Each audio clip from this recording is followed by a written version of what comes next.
Hola, hoy vamos a trabajar con los enlaces iónicos. Estos enlaces forman un compuesto que se llama compuesto iónico. En el vasto universo de la química, estos compuestos tienen propiedades como lo es el alto punto de fusión de los compuestos que conforman. ¿Te has preguntado, por ejemplo, cuál es el punto de fusión del cloruro de sodio, justamente la sal que está en tu casa? También veremos cómo se forman los enlaces iónicos bajo las estructuras de Lewis. Bienvenidos entonces a otro capítulo de la química en tu vida.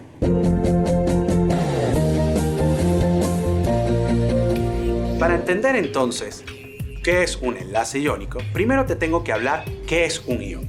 Un ión es la partícula que se obtiene cuando un átomo, un grupo de átomos, captan o ceden los electrones con el objeto de adquirir la configuración del gas noble. Vamos a tener diferentes tipos de iones, los que son de carga positiva y los que son de carga negativa. Entonces, la máxima estabilidad de un átomo la vamos a conseguir cuando tenemos los electrones que se parezcan a la configuración electrónica de un gas noble. Si un elemento pertenece al grupo 1 o 2, ¿verdad? Y, por ejemplo, está ubicado entre el periodo 3 o el periodo 4, él va a ceder los electrones para imitar los gases nobles de los periodos que los anteceden. Ahora, si yo estoy ubicado en el grupo 6 o 7 como elemento y, por ejemplo, estoy en el periodo 4, yo voy a tratar de imitar la configuración electrónica del gas noble que está ubicado en el periodo 4, aceptando los electrones. Y así logramos la estabilidad electrónica. Entonces, cuando un átomo cambia su configuración electrónica, entonces estamos conformando a un ión. Si gana electrones, diremos que se carga negativamente y a esto lo vamos a denominar anión. Si el átomo pierde electrones, a este lo tendrá una carga positiva y a este ión le llamaremos catión. Entonces, el enlace iónico se va a producir entre un metal y un no metal.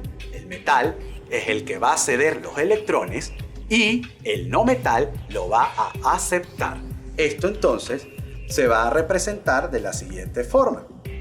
Vamos a utilizar un símbolo que va a representar al elemento y vamos a colocar un superíndice, ya sea positivo o negativo, para indicar si son aniones o cationes.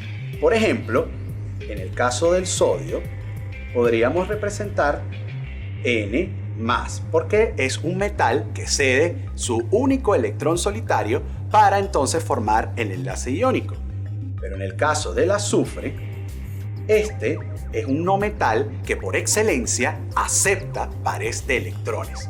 Entonces, en el ejemplo que tenemos acá, el átomo de sodio le va a ceder al átomo de cloro un electrón para entonces que el cloro satisfaga su octeto y el ion sodio pues entonces cumpla con su octeto sin necesidad de tener ese electrón que acaba de transferirle al cloro. Los enlaces iónicos forman redes cristalinas entre los iones que acaban de conformar dicho enlace. Esto forma una estructura, así como vemos en pantalla, cúbica, debido a que vamos a tener iones positivos y iones negativos. Entonces, esa configuración va a permitir una estabilidad en el compuesto, de tal manera que puedan convivir los iones positivos y los iones negativos.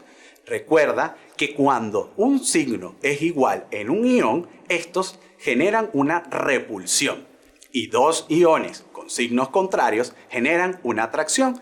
Cuando están formándose un enlace iónico, estos van a convivir con signos iguales y signos contrarios. Por ejemplo, en pantalla podemos ver cómo conviven varias moléculas de cloruro de sodio dentro de una red cristalina. Recuerda que cuando vamos a hacer una reacción química, probablemente el producto entre sodio y cloro sea abundante y cuando se forman dichos compuestos, entonces se forma esta estructura cristalina.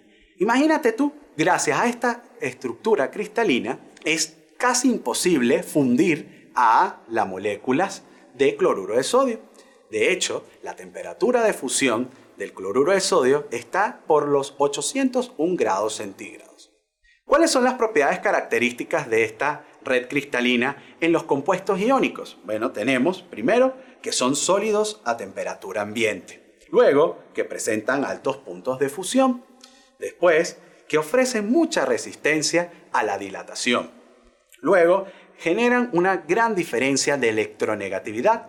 Recuerda que la electronegatividad es la propiedad que tienen los elementos de aceptar electrones. Cuando estos son fundidos, son excelentes conductores de electricidad. Luego son duros, pero frágiles a la vez, y son muy solubles en agua y en otros solventes polares. Esta red cristalina, cuando está en estado sólido, no conduce electricidad. Por ejemplo, la sal pura no puede transferir la electricidad con facilidad. En cambio, cuando está fundida o disuelta, sí.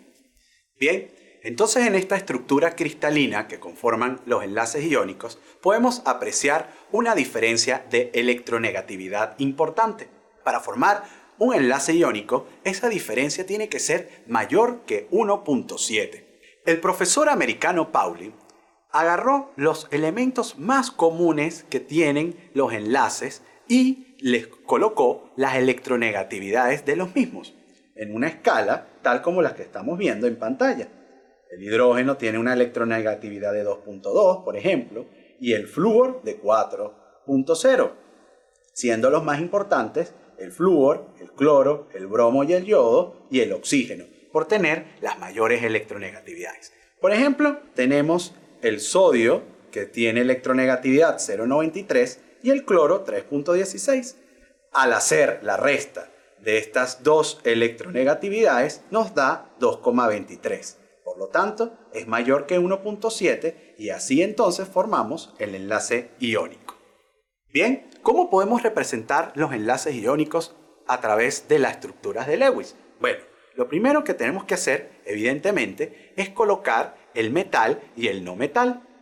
Se coloca el metal y el no metal con su respectivo símbolo y sus electrones periféricos. En este caso, el metal le va a donar el electrón al no metal y para conformar la estructura iónica dentro de estas estructuras de Lewis sería que el metal queda positivo tantas veces haya dado en los electrones. Por ejemplo, en este caso que tenemos el óxido de potasio, tenemos que el potasio le cede 2 electrones por haber 2 potasios en la estructura. Un electrón de este potasio le cede este electrón, este potasio al oxígeno, y por lo tanto tienen carga positiva. Son iones llamados cationes. La estructura de Lewis en un enlace iónico va a estar representada por el metal y el no metal. El metal es el que va a ceder los electrones y por lo tanto él va a tener tantas cargas positivas como electrones haya cedido. Y el no metal va a tener una carga negativa como superíndice y va a tener tantas cargas negativas como electrones haya aceptado. Otro ejemplo, el fluoruro de magnesio. El fluoruro de magnesio está conformado por 2 átomos de flúor y un magnesio. Si te fijas, los flúor en este caso le falta un electrón para satisfacer el octeto y el magnesio tiene un par de electrones libres. En este caso, el magnesio es el que va a ceder los electrones. Y veamos entonces qué es lo que hace.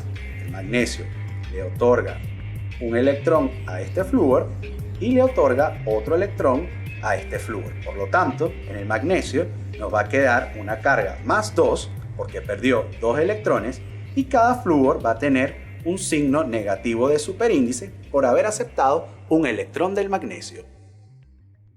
Acabamos de ver las características del enlace iónico. Estos enlaces están conformados por un metal y un no metal, el metal que cede los electrones y el no metal que los acepta. Existen múltiples evidencias en la naturaleza sobre los compuestos que conforman enlaces iónicos. Por ejemplo, tenemos el cloruro de sodio, que es la sal que te acompaña en tu día a día. Tenemos el cloruro de magnesio, que colorea los diferentes fuegos artificiales. Y tenemos el nitrato de plata, que es la sal especializada para el revelado de la fotografía. Existen muchas sales más que te invito a que investigues. Porque recuerda, la química reacciona contigo.